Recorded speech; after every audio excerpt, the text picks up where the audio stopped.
the FDA to make sure it was regulated. I think that's really what we do. And they started working when they saw there was a problem in China. That was many weeks ago. So they saw there was something going on in China long before anybody even heard of it. That was actually before it was even in the print. They heard there was a problem in China. That's when they started working on this, and that's pretty incredible. That's why we're in good shape. For that, we sent it out to the states to see if they could verify that it worked. We found that in some of the states it didn't work. We figured out why. I don't consider that a fault. I consider that doing quality control. I consider that success, making sure this test was going to perform out there with the same proficiency that it performed here. And now it's all performing perfectly. President, do you have confidence Just so you in the understand, CDC? now it's all performing perfectly. If you have confidence in the CDC and not They're rolled out? fantastic people. These are fantastic people. No, it's performing very well, and it has been performing very well. And as you said, you had 2 of the 3 that worked perfectly, and that's all you need is 2 of the 3. In fact, you could have 1 of the 3, and it would work. So he had 2 of the 3, but now it's performing perfectly. I do think what's happening though is you have people that are sick, but they don't go to the hospital, or they're not very sick. It's a more minor case, and it could be of this virus. But you have a lot of people that aren't going to the hospital, so we're not seeing those people. And if you did see those people, if you did see those people, the statistics actually become much better because they heal, they get better, they don't see a doctor, they don't see a hospital, they have a problem, they have the sniffles or a cold or all, some of the symptoms. And over a period of time, short period of time, or even a longer period of time, they get better. If you look at that, then all of a sudden you're coming into a much lower category of risk in terms of death type risk. Because I think a lot of people aren't going to doctors, a lot of people aren't going to hospitals, and so you're not seeing those people. Mr. President, we've talked a lot about the health ramifications, which of course is very important. But there are also economic ramifications. The stock market dropped again today. The travel industry, airlines, cruise ships, and travel companies have been hit especially hard. Can you give us a sense of what you're considering to help offset this pain? Well, we're considering different things, but we're also considering the fact that last year you had approximately 36,000 deaths due to what's called the flu. And when I first heard this 4, 5, 6 weeks ago, when I was hearing the amount of people that died with the flu, I was shocked to hear it. Anywhere from 27,000 to 70,000 or 77,000. And I guess they said in 1990 that was in particular very bad. It was higher than that.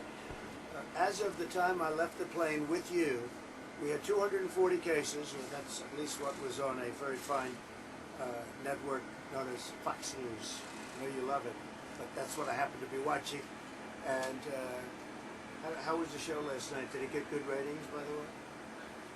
Oh, really? I heard it broke all ratings records, but maybe that's wrong. That's what they told me. I don't know. I can't imagine that.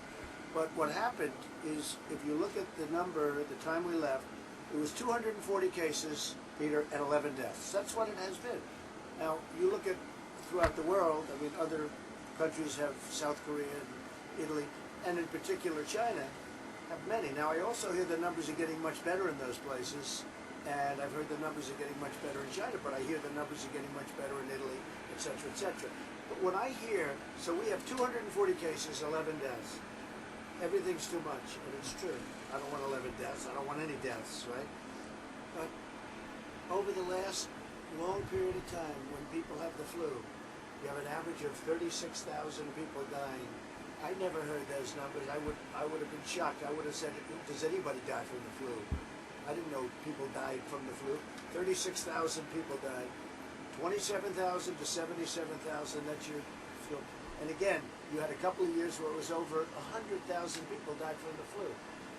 So I start to say, I wonder what's going on here. Now, if you look at the percentage for the flu is under 1%.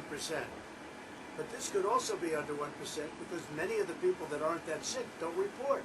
So they're not putting those people in there, and you're smiling when I say that. Who are you from, by the way? I'm from CNN.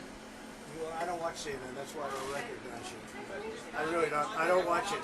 I don't watch CNN because CNN is fake news. Go ahead. Can you just address the economic piece, though? Because there's obviously a lot of fear about the economy. I mean, it is a fact. Now, if you know anything about me, I like when people happen to stay in the United States and spend their money in the United States, okay? So I think people are staying in the United States more. They're going to spend their money in the United States. So there's this is ended. It will end. People have to remain calm. I do think that if you look at the numbers, and you look at the numbers from other years on other things, and you look at these numbers, it'll be interesting to see what you find. And statistics will soon be coming out. But there was a big statistic today that it's way under 1%. He said 1/10 of 1% in one case, but nobody really knows. We'll be able to find out. The problem is the people that get better, that don't see a doctor, don't go to a hospital, those people get better. If they were in the numbers would look much better in terms of death rate. Oh, I think you'll have other things. The amazing thing, look at the job numbers today. We had a tremendous job number today.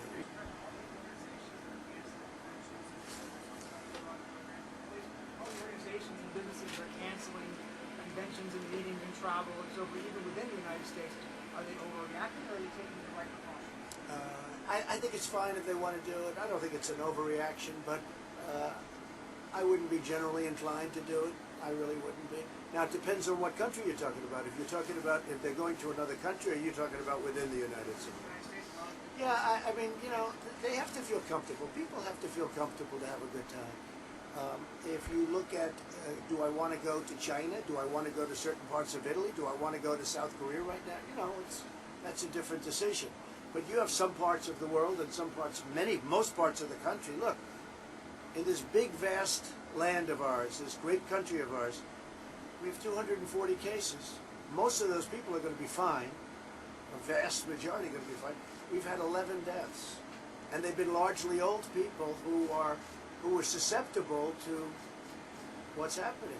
Now, that would be the case, I assume, with the regular flu too.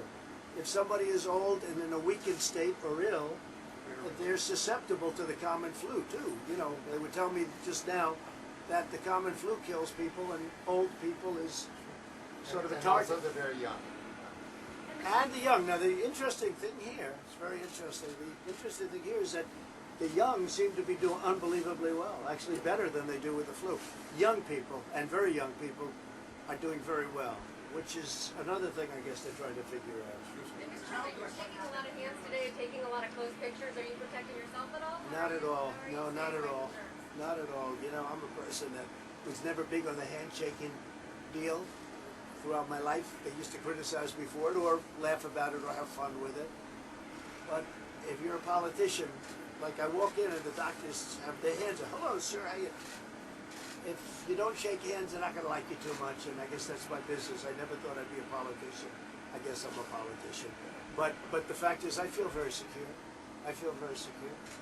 But, yeah. No, I haven't. Well, I'll tell you what, I haven't had any problem filling them.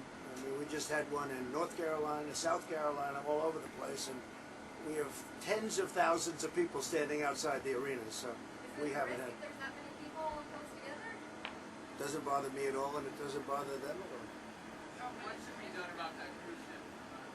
Well, that's a big question. So I was just on the phone with Vice President, and they're trying to make a decision. I mean, frankly, if it were up to me, I would be inclined to say, leave everybody on the ship for a period of time, and you use the ship as your base.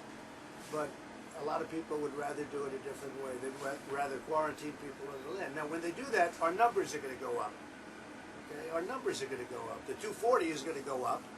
And I assume that perhaps, you know, it's a very big ship with thousands of people on it, including the sailors and the crew. You're talking about a massive number of people. That is a big ship.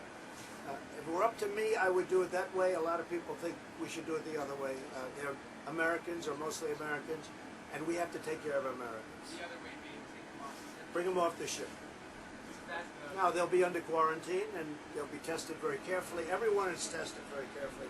Anybody that wants a test can get a test. But I think, importantly, anybody right now and yesterday, anybody that needs a test gets a test. They're there.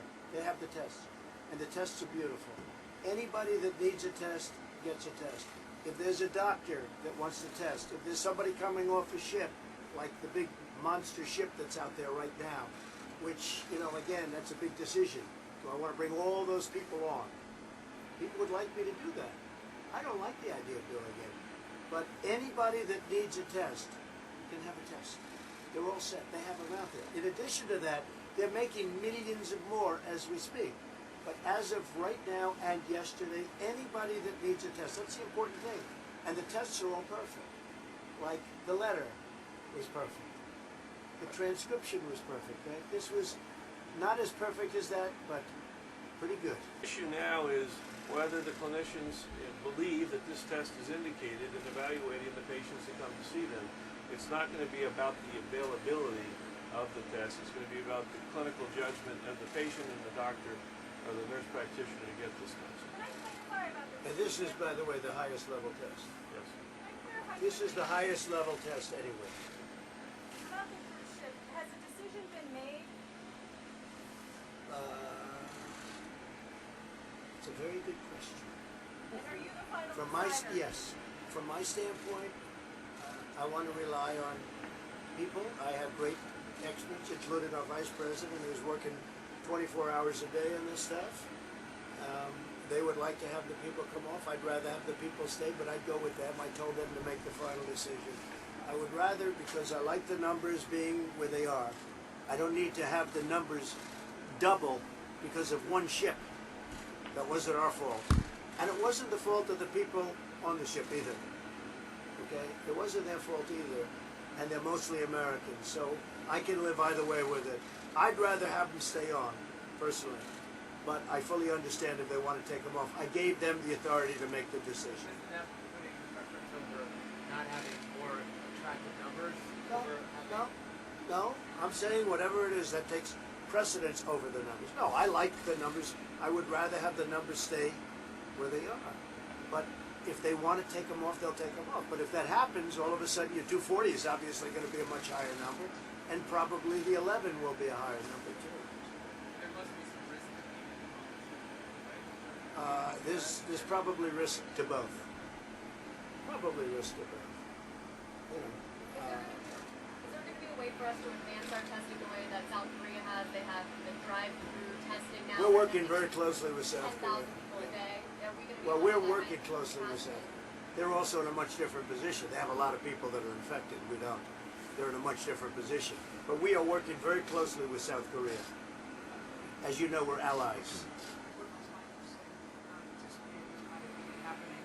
Would you rethink then having the Office of Pandemic Preparation in the White House that is went on staff in 2018? I just think this is something, Peter, that you can never really think is going to happen. You know, I've heard all about this could be, this could be a big deal from before it happened.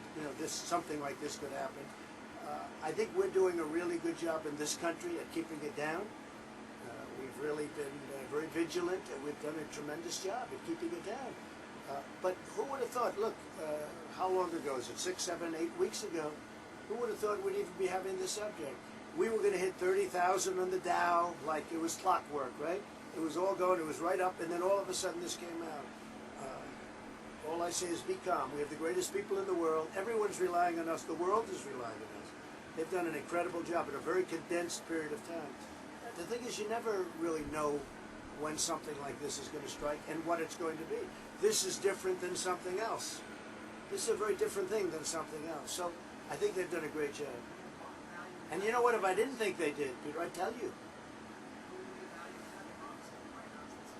Well, I just don't think that somebody is going to, without seeing something, like we saw something happening in China.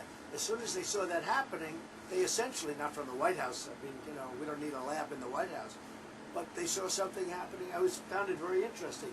They spotted something going on in China. When you see these labs that I just saw, and I would love to have them see them if it's possible, but they spotted something going on in China. They started working on it immediately, just in case it should come here, and also to help China. I mean, if we could find something that's beneficial, we want to give it to China like they're going to want to give it to us. China's working very closely with us. South Korea, Italy, all of them, they've been working very closely. But we're doing, again, 240 and 11, that's where we are right now.